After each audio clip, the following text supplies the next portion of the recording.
Hey everyone, my name is Chris. Thanks for taking the time to check out the video today. So I'm just going to get right to it. There is a lot of conversation going on out there over the past couple of days about BMW offering subscription-based services for all sorts of products and features in cars. This made kind of the headlines this week. We have had an unlimited amount of customers come in, ask about this over and over again. Customers that have vehicles in the order bank are worried and confused about what's happening and why is this going on.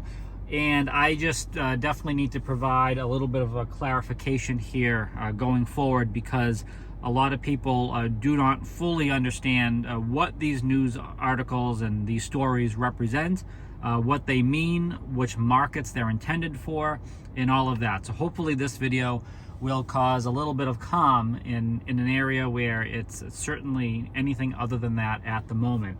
So first of all, BMW, as you can appreciate, it does business in many markets all over the world. Each market is different, and each market offers vehicles, products, and services tailored to that market. So there are really no two markets that are really identical or the same because of the needs of the consumers in that particular region of the world. So it is true that the BMW Group does offer subscription-based services, even for things such as high beam assist, driving assistance pro, heated seats, all those sorts of things. That's not new information though. That has been going on in parts of the world for actually quite some time now. It is just the vast majority of the world just doesn't really know about it. So when a new market is offered, I believe it's somewhere in Korea, I believe over there, new services were offered via basically a subscription, and pretty much the entire world kind of lit up saying, wait a minute, what's going on? So let's just take a kind of step back here and realize that this is not new information. This has been going on in existence for quite some time now. And the idea of this is a level of affordability, if you will. So instead of basically paying the full cost for heated seats, there are consumers out there that only want to pay to use the heated seats when they want to. Now, I can understand both sides of that. There are customers who sit there and say, that is completely ridiculous. If I purchase heated seats, I want to have heated seats all the time. Well, that's the point. These customers are not purchasing heated seats. So if whether heated seats cost $500 or $350, wherever you come from, whichever market you're in, that full cost for having heated seats in your car, you're not paying that. What you're paying is for the ability to use the feature monthly when you want to.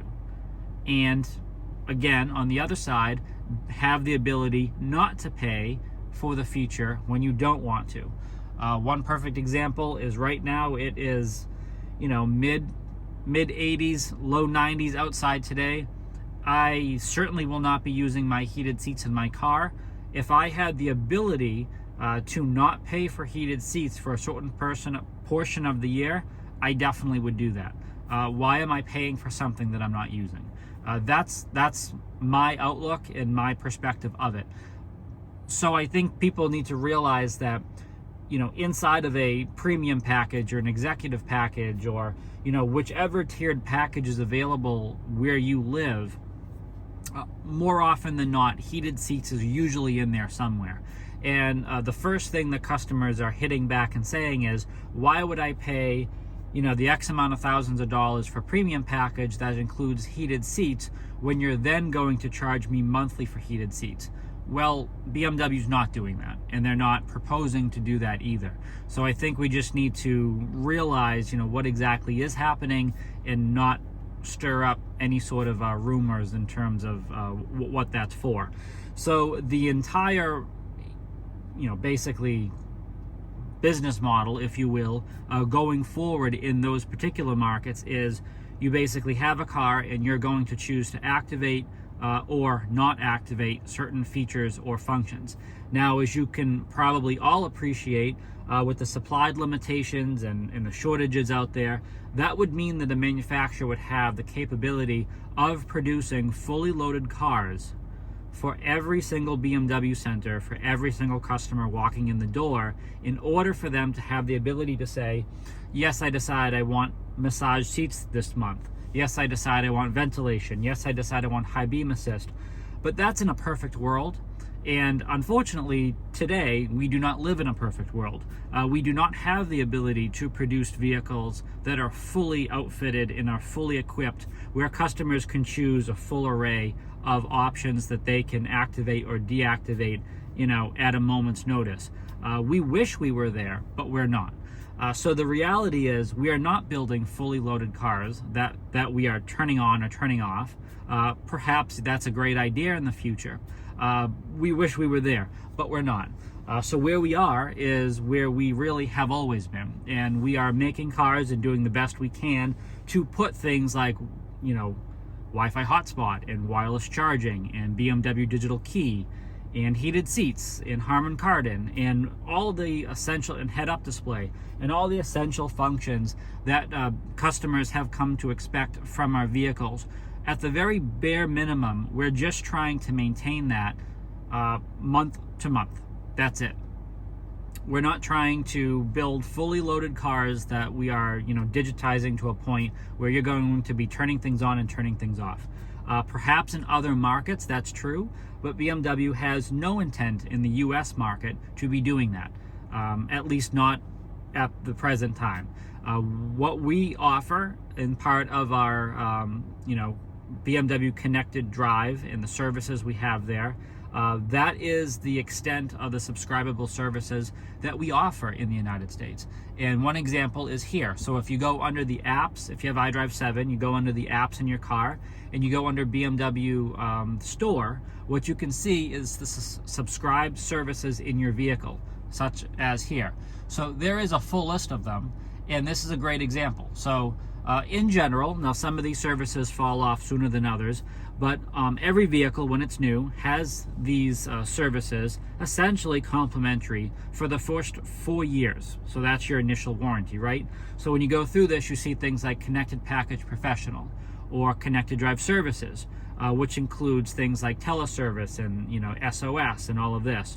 You have Wi-Fi hotspot compatibility. There's the Assist eCall, automatic map update, intelligent personal assistant, remote services, remote software upgrade, traffic camera information, BMW digital key, smartphone integration, BMW drive recorder.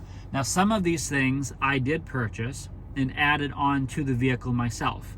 So these are, non-essential additions to the vehicle, such as BMW drive recorder. That is something I added.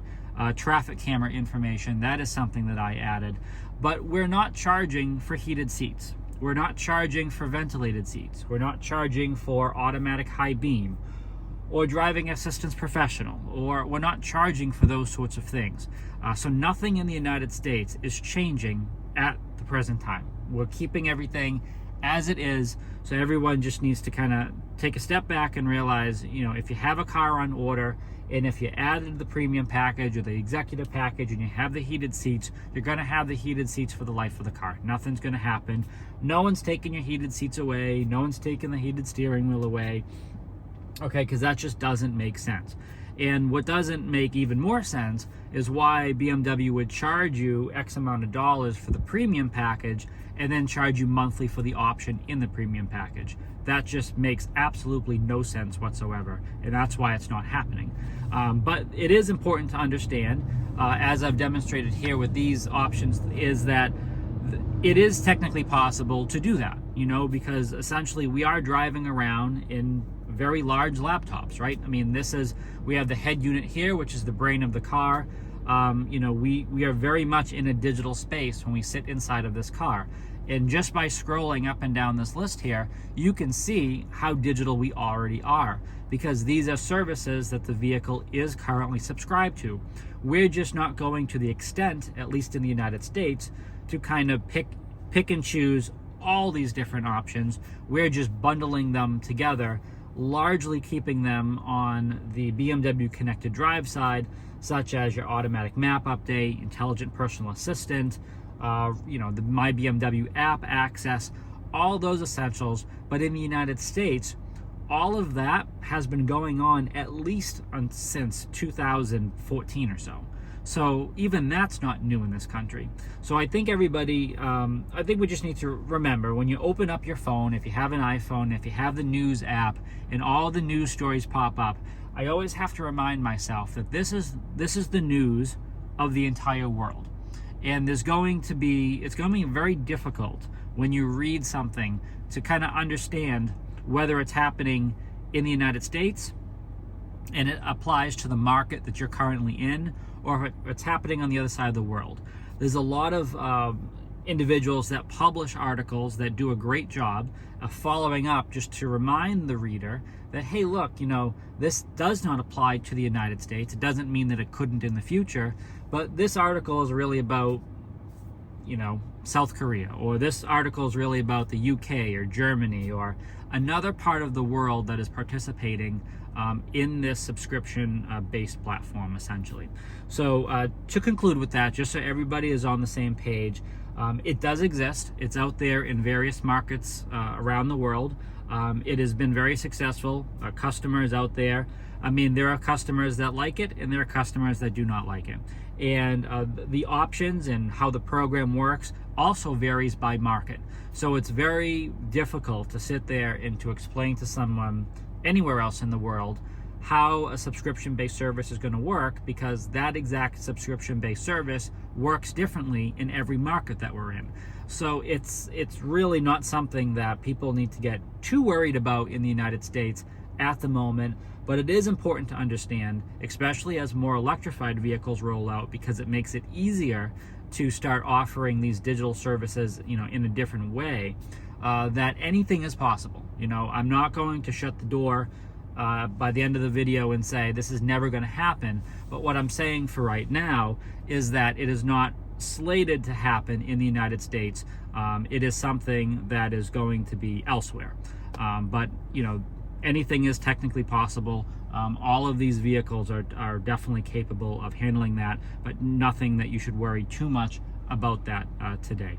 So again, my name is Chris. I hope this provides a little bit of clarification for those worried about the United States getting those subscriptions. We're not really moving beyond anything that we already are offering in the subscription model under the BMW ConnectedDrive store. My name is Chris. Please subscribe so you can always stay up to date with our latest content. And as always, stay healthy and safe out there.